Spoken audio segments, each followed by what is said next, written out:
Welcome to the Q Podcast. Q is about conversation. If we're really concerned about ending poverty, we've got to be more concerned about creating justice. Our cultural products as Christians need to both defy and resonate with the culture. And God's doing amazing things. His church is expanding, his church is growing. It's not what's the purpose of my life, it's what is the purpose that's been assigned. Stay curious, think well, advance good. This is Q.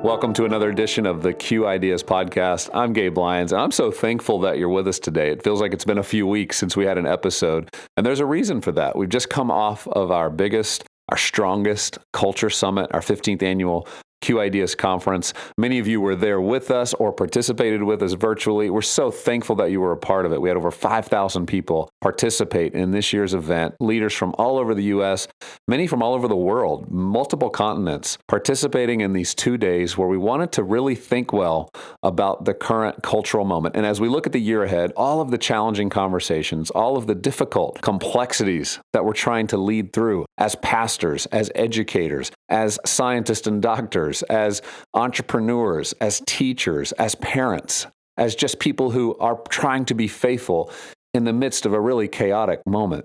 And so those 2 days were so inspiring for all of us. They were grounding. They rooted a lot of how we're thinking about the future. And so today, I wanted to give you access to the first talk. And this is a talk that I gave. It was my opportunity to share from my heart what I've been learning, what I've been discerning, what I've been thinking through as I look at the last year and as we try to look forward. The name of the talk was called The End of Questions. It was a fitting title because Q stands for questions. We created this space so that for 15 years we could ask complex questions. We could ask people to think well, where we didn't just tell people what to think. We didn't tell them there was only one way to think about something, but we said, no, there's multiple opinions, perspectives.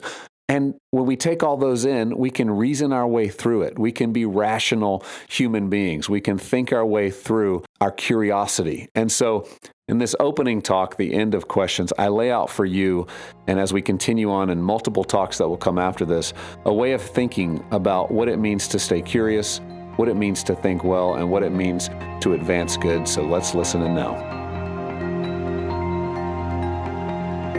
Well, this morning I'm going to open us with a talk called The End of Questions. This has been an unfortunate year to have a brand named Q. Would anybody agree? We started Q Ideas 15 years ago and have always gone by that little Q, and we found this year that became a major problem. People weren't that interested in sharing content from Q Ideas this year because of all that it carried with it. But the Q for us has always stood for questions. We've always wanted to be a place where we didn't just tell you the answers, but we asked questions. We relied on the Socratic method, that we wanted to ask questions so that you learned to think, so that you for yourself processed information and weren't just told this is what you have to believe or this is what your opinion must be. This year, thinking for ourselves has gotten a little more complicated. Fear comes in and we react, right? Our brains just go into this fight or flight mode. Sometimes we freeze. Critical thinking has been something that's in some ways been pushed to the sidelines. But at Q, with the model of staying curious and thinking well and advancing good, I want to bring our attention back to what it might mean for us to think well. 2 Timothy 2:7 says this in the Amplified, "For God did not give us the spirit of timidity," and many of your versions say fear. He didn't give us the spirit of cowardice, of craven, of cringing and fawning fear, but he has given us a spirit of power and of love and of a calm and well-balanced mind with discipline and self-control. It's 2 Timothy 2:7. You see, in modern times, I love the C.S. Lewis adage that for every new book you read, you should read an old book, and I've been reading a lot of old books lately. One of those books is this book, Francis Schaeffer. It's a trilogy. It's some of his best books. The God Who Is There, Escape from Reason. He is there and he is not silent. He also wrote this famous book, How Then Shall We Live?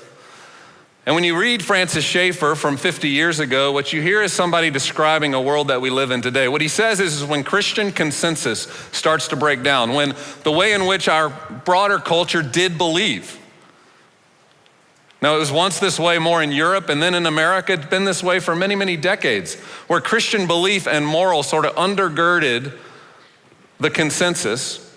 Then you had a sense of moral order. But when that consensus starts to fade, when that consensus starts to break down, the center can no longer hold. And what comes when the center can no longer hold is there's a need for others to come and hold that center and to start to put in controls and put in ways in which people operate within a system that can work. You see, only 64% of Americans are convinced that God exists. So it's impossible to have a consensus if we don't even understand where our authority comes from. So if only 2/3 of Americans believe there's an authority or a God, and many of those don't necessarily believe that God is our authority, then you can start to understand why things start to break down. And then you go a little bit further and you understand that when that starts to break down, we start to find our way towards what is true, and we're not sure who we can trust, and we're not sure where to go. There's this word called emotivism. Kind of a simple summary of it is that moral truth is not objective, but it's based on feeling, right? This idea that we don't know truth from these objective standards. We don't know truth because of Scripture. We know truth because this is how we feel inside. This is what we feel to be true, whether it's true or not. And we live in a culture today where this has become the dominant way for us to know truth, is whether I feel like it's true or not. We've removed objective standards, we've pushed those to the side, and we've started to really orient ourselves to ourselves. And so whatever I feel is true, that's what stands. Francis Schaeffer said this in a book in 1972. He said, "A time is coming when everyone will be wired to a giant computer, and the definition of right and wrong will be determined by averages computed at any given time." That's interesting, isn't it? This was 50 years ago. He didn't understand the term artificial intelligence or necessarily know where this was going to go, but there was an understanding of the way the world was going, that we would get to a place to where public polling and opinions would start to shape what we believed was actually true. You see, when authority from a transcendent source goes away, when that authority goes away, control starts to come in. There's no question, it has to. Governments start to control, bureaucrats start to control. Control has to move in to create some sense of order, some sense of security, something that can hold the center together.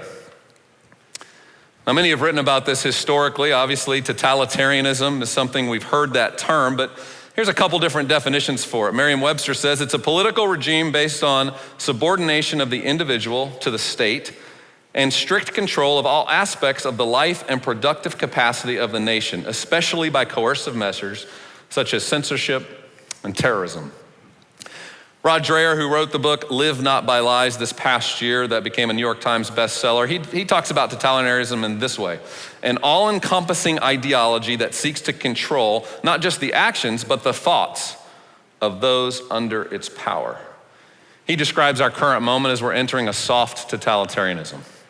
It's not hard. It's not that the government's completely forcing all these things to happen, but from corporations to the media to our education system, you have a soft totalitarianism coming into our midst. You see, when you get to this place where we can no longer ask questions, we get to a place where it's the end of critical thinking. And critical thinking is an essential. It's an essential for every human being, but specifically for believers. We must be the kinds of people that can question things, can test things, are not just driven by our latest emotions or opinions, but we use our brains. We use the wiring that God's given us to reason and to be rational and to process information. Martin Luther King Jr. said this about critical thinking: the function of education is to teach one to think intensively and to think critically. The definition of critical thinking: the process of thinking carefully about a subject or idea without allowing feelings or opinions to affect you. So over these next couple of days, that's what we're doing. There's gonna be a lot of critical thinking going on. We're gonna be asking a lot of questions. We're gonna ask questions that some people would say you're not even allowed to ask these days, but we're gonna ask them. Because we believe the way we can get to truth, the way we can understand and be informed and think well is we have to pose questions. We have to think critically. To abandon that is to abandon our rich history as a civilization. To abandon the rich history of the Christian church, which plays a significant role in the midst of a society like this one. When you wonder how did critical thinking start to slip, there's these reading charts. Here's one that just shows how much we stopped reading. There's many who have written about the written word and the typography and how important reading actually becomes to wiring our brains so that we know how to think well. We know how to organize concepts. We know how to put thoughts together. We know how to balance concepts. Neil Postman, in his book, Amusing Ourselves to Death, this book was written in 1984. He says, to engage the written word means to follow a line of thought, which requires considerable powers of classifying, inference making, and reasoning. It means to uncover lies, confusions, and overgeneralizations, to detect abuses of logic and common sense. It also means to weigh ideas, to compare and contrast assertions, to connect one generalization to another. You see, when we stop reading, we stop knowing how to think well. And in a generation where we've seen reading start to decline, when our reading and attention spans have dropped, when we know that the average person spends 29 minutes reading in a day and 11 of those minutes are on Instagram, then we're feeding ourselves quick bites of thought, but we're not necessarily learning how to think well. Proverbs says this, the one who states his case first seems right until the other comes and examines him. It also says this verse in Proverbs 14:15, the simple believes everything, but the prudent gives thoughts to his steps. So this morning, what I want to challenge us to do is to think critically. I want to remind us of what that is, and I want to talk about why it's so important, why it matters, and what it does for us. There's 4 things that thinking critically does. The first thing it does is it solves problems, okay? When we think critically, we come up with better solutions. I mean, think about science, think about physics, think about, the first airplane to fly, or all the new inventions that we enjoy every day. The reason those exist, the reason we enjoy these new technologies was critical thinking. Somebody stopped and said, the way we're doing it doesn't work, and we need a better solution. So this is simple. When we think critically, we start to solve problems for our neighbors. But the second thing, when we think critically, you know what that stops? It stops propaganda. It stops propaganda. Now let's talk about what propaganda is. Propaganda is information, especially of a biased or misleading nature, used to promote or publicize a particular political cause or point of view. So anytime information is used to just advance a point of view and to shut down others, that's called propaganda. It's a word we should get familiar with. We live with it all the time. We don't always point it out. We don't always recognize it. I thought it'd be helpful maybe to look at an old example of where misinformation on a point of view made a big difference in a lot of people's lives. I go all the way back to 1930, when cigarettes had become a major thing. It was a cultural thing. Everybody's doing it. Everybody should do it. There's no harm to your body. In fact, you look at this ad, this is 1930, a Lucky's ad, and you've got the doctor standing right there. 20,679 physicians say Lucky's are less irritating. It's toasted, right? I don't even know what toasted means. What does that mean? I think if you said that today, it'd be like, yeah, cool. But in 1930, this was the thinking. I remember my parents growing up and experiencing cigarettes, and I remember my grandparents smoking, and this was just the thing everybody did, right? Everybody did it. There was no harm.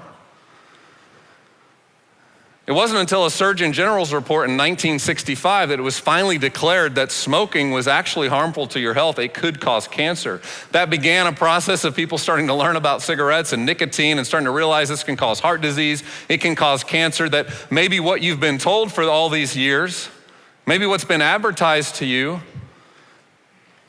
maybe it isn't all what it was said it was. And so fast forward and in 1998, there's this thing called the Truth Campaign. Some of you might remember this, where there was these really clever ad agencies that came together and said, we're gonna stop smoking in the lives of children, and they dared ask a question, and it started to begin this process of going after the industry, and now that industry suffered greatly because of it. But the example of when we recognize points of view that are being advanced on us that don't necessarily align with truth, we recognize it, we get creative, we ask questions, and it starts to dismantle everything.